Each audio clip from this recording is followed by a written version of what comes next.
Faster than a speeding bullet. More powerful than a locomotive. Able to leap tall buildings at a single bound. Look, up in the sky. It's a bird. It's a plane. It's Superman. Kellogg's Pep.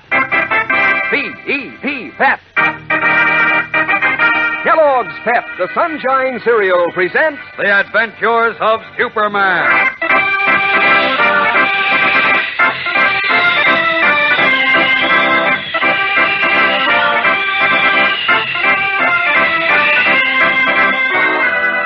Today, with Superman unaware of what has happened at the Daily Planet, Jimmy Olsen is rushing headlong into the arms of danger.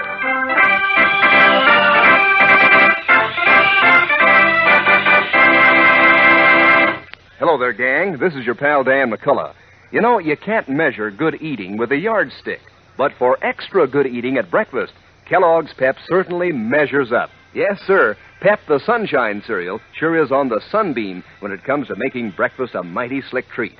Has loads of keen, sparkling sunshine flavor, for one thing. A rare flavor that signals go-ahead to your appetite every time. Believe me, gang, the spoon that comes up filled with sunny, golden toasted Kellogg's Pep goes right back for more. And in crispness and delicate tenderness, Pep is terrific. Every tender, crisp flake practically melts in your mouth. Why, if you're hep to Kellogg's Pep, you're hep to a smooth dish that keeps you busy until you've eaten up every last bit in your bowl, which is always a good idea because Pep is good for you. But it's especially important nowadays when we're sending cereal grains to fellows and girls overseas. So, gang, when Mom brings Kellogg's Pep home from the grocer's, make sure it's not wasted. If you pour your own Pep, pour it carefully and polish off every bit you pour out. Pass the word along to the rest of your family, too. Make it your habit to eat all your Pep. Don't waste it. Now, the adventures of Superman. When, on the strength of certain letters, the Daily Planet accused Martin Higgins, a candidate for mayor of Metropolis, of being in league with criminals who encourage juvenile delinquency, Higgins countered with a charge of slander and sued the paper for $1 million. Then, when they learned that their evidence against Higgins had disappeared, stolen, as we know, by a juvenile delinquent named Mary Hennig, also known as Chickie, our friends felt their cause was lost. Suspicious of Mary, Clark Kent went in search of her that evening. But meanwhile, Lois Lane had caught the thieving girl red-handed in the darkened newspaper office. And in the ensuing struggle, Mary struck Lois on the head with a heavy paperweight. Then, terrified at the thought of having committed murder, she phoned Al Vincent, a henchman of Higgins, who had forced her to steal the letters. Vincent sent two of his thugs to the Planet, and they were about to carry the unconscious Lois away when Jimmy Olsen arrived to call for her.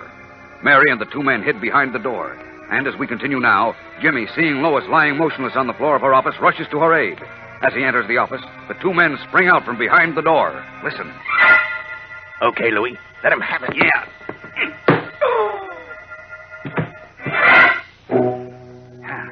That takes care of him. Yeah, he went out like a light. What did you do to Jimmy? Fixed him so he can't bother us, that's what. But we better take him along. He's seen too much. There, I got him. Now, you carry the dame, Louis. Yeah. What's that? Let's go. Lead the way, Chickie. Where to? The storeroom where the fire escape is. Go on, move. Wait. Where are you going to take him? Where do you suppose? To Al Vincent. Oh. Well, come on. What do you think he'll do to him? How do we know? What do you care what he does to him? Nothing, only... Well, I don't want to get mixed up in no... Shut up and get moving. We got to get out of here fast. Meanwhile, unaware of what has happened to Lois and Jimmy, Editor Perry White is in the office of Police Inspector Henderson. I tell you, Inspector, you've got to find those letters. You've got to. Or Martin Higgins will win this $1 million damage suit against us. The Daily Planet will be ruined. I realize it, but you can't expect the police to protect you from that. All right, then. Oh, I'm hoarse now from trying to sell you from that angle. And I'll look at it this way. If those letters aren't recovered, Higgins will very likely be elected mayor. Now, you don't want to see that happen, do you? Personally, no. But my job has nothing to do with politics, Mr. White. Who's talking about politics? This thing goes beyond politics. I told you those letters prove that Higgins does business with criminals. That he's pledged to kill the slum clearance bill. I know. Do I have to remind you that those rat-trap tenements in the slums are the breeding place of juvenile delinquency? If you'll listen a moment... Do I have to remind you, the police inspector, that juvenile delinquency is the #1 problem in this country? Do you want a mayor who takes bribes from the rats who promote it? Now, look, Mr. White, I know my duty. You can skip the soapbox orations. Soapbox orations? What were you... Now, look, you've already lost your voice, and losing your temper won't help either. I told you we're doing everything possible to recover the letters. My men are investigating the members of your staff right now. My staff? Well, what's the idea? Because the thief must be a member of your staff. Oh, nonsense. My people have been with me for years. I know all of them. They're not thieves. Well, one of them must be. By your own admission, you were in the city room when you told Jim Olson to put the letters in a certain file in the clipping morgue and put the key in your desk. There are thousands of files there. No outsider could have known where to look. Oh. One of your employees overheard you. Oh, nonsense, I say. No, it isn't nonsense. What? Who said that? I did, Chief.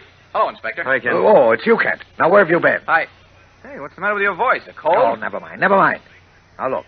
You've got to help me knock some sense into Henderson's head. He's wasting time investigating the Planet staff while whoever stole the letters gets away. Well, a member of the staff must have stolen them, Chief. What? You two? No one else could have known where they were. That's what I've been trying to tell him. Oh, baloney. One of Higgins' spies might have been in the city room and overheard me.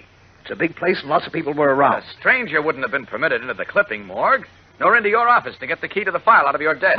But... No, Chief, no. The thief was known to be a member of the staff, so her movements weren't questioned, or even noticed. Her? You know it was a woman, Kent? Yes, I'm pretty sure I know who did it, Inspector. Well, who? I want Lois to hear this. We need her help.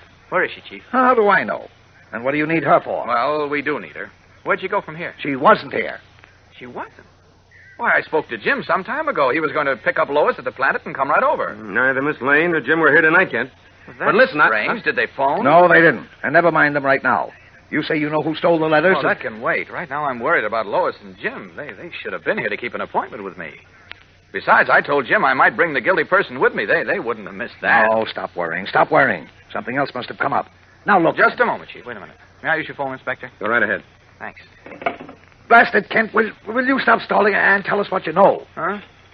Oh, you want the name of the thief? No. I want the name of your barber. Barber? Confound it. If you don't start talking, Here it is. I'm pretty sure the thief is Mary Hennig. What? Mary who? Mary Hennig. Well, who's she? The youngster we just hired. 15-year-old girl who... Kent, are you out of your mind? Well, not at all. Just who is this girl, Kent? Well, she's a nice youngster. Friend of Lois's. She had no more stolen letters than I did. Nobody answers at the Planet. No, of course not. Everyone went home hours ago. Who are you calling now? Lois's apartment. Why do you suspect this Hennick girl, Kent? Well, I became suspicious of her last night, Inspector, after the raid on Al Vincent's pawn shop had been tipped off. See, she was in the office with Mr. White, Lois, Jim, and me when we were discussing it. And nobody else knew about it. Now, The police knew about it. The leak might have come from there. Now, look, or Mr. else... White, I don't like Skip that. it, Inspector, skip it. I was about to say we knew that Vincent's pawn shop is a hangout for juvenile delinquents where he teaches them to steal and then buys the stolen stuff from them. Now, my hunch is that Mary... this Hennick girl is a juvenile delinquent working for Vincent and Higgins, eh? Exactly. Nonsense. Lois doesn't pick juvenile delinquents for friends. Well, Lois was fooled just the way the rest of us were. I just want to ask her one question. That'll prove whether I'm right or wrong. Well, where are you going to find her? I don't know.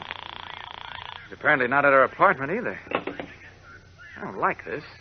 Where is she and where's Jim? Oh, don't worry about them. They're not babies. Well, now, I listen. am worried. I'm going to look for them. I'll see you later.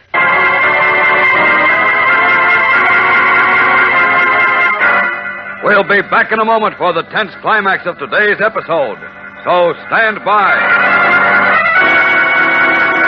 Say, clear the decks for action, gang. Here comes this week's Pep Dish of the Week. And it's a surefire way to make your appetite wake up and take action come breakfast time. You ready?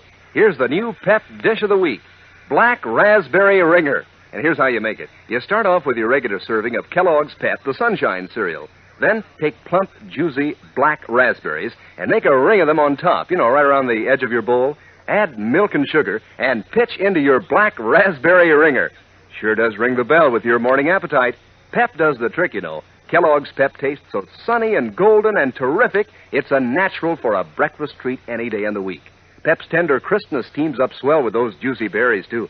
Makes a dish that you'll want to concentrate on until you've polished off every last spoonful. And that's one way to keep from wasting Pep. And another way is to pour it out carefully. You see, nowadays, the cereal grains are being sent to fellows and girls all over the world. Keep that in mind when Mom brings Kellogg's Pep home from the grocer's. Don't waste it. And say, kind of keep an eye on your younger brothers and sisters, too. Tell everybody in your family. Eat all your pep. Don't waste it. Worried when Lois Lane and Jimmy Olsen failed to appear at police headquarters, Clark Kent, who, as we know, is Superman, went to the Daily Planet to search for them.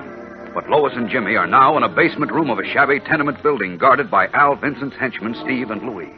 In a room of the apartment above, Al Vincent is questioning Mary Hennig. You sure nobody seen you when you came down a fire escape at the Planet, Chickie? No, it was dark and the fire escape's in the alley. But listen, Al, Well, you done a good job getting all the letters, kid. You almost balled it up socking that dame. But you see, I took care of you. It's like I told you, kid.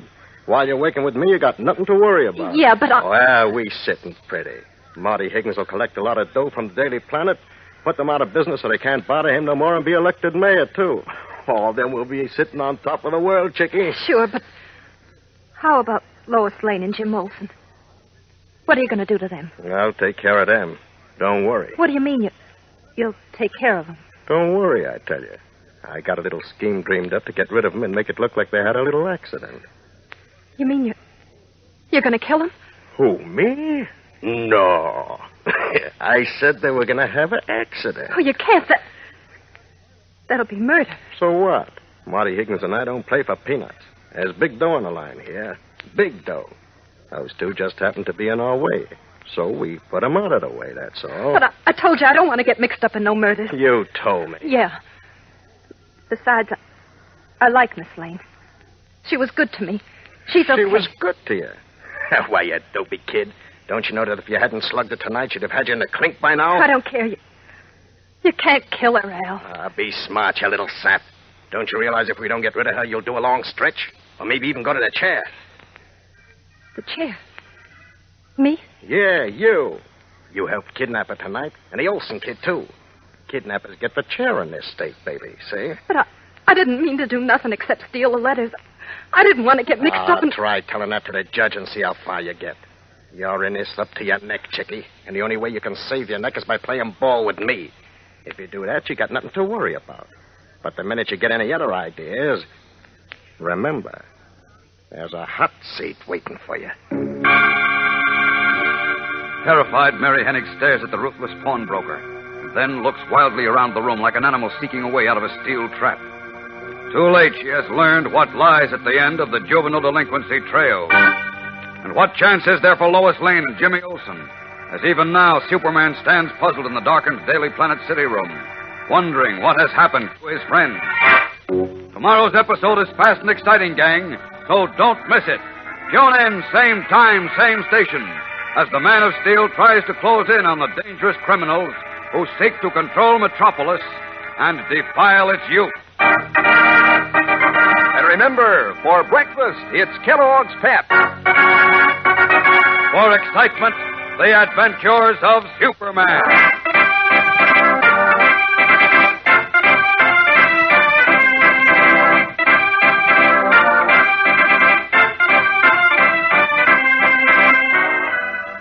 Superman is a copyrighted feature appearing in Superman DC comic magazines and is brought to you Monday through Friday at the same time by Kellogg's Pep, the Sunshine Cereal.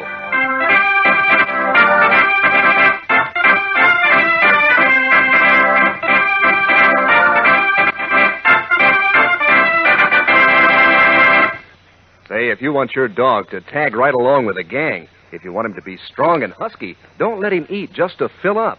Mix his scraps of meat and fat in with Kellogg's Grow Pup dog food. Then just see if you don't get congratulations on what a fine dog you have. Grow Pup has what it takes to help keep a dog hitting on all fours. And it's full of swell, meaty flavor dogs like. Besides, there are 3 different kinds of Grow Pup. Grow Pup Ribbon, Grow Pup Meal, and Grow Pup Pellets. Ask Mother to start feeding your dog Kellogg's Grow Pup today. And be sure to be with us tomorrow for the thrilling adventures of Superman. This is the Mutual Broadcasting System.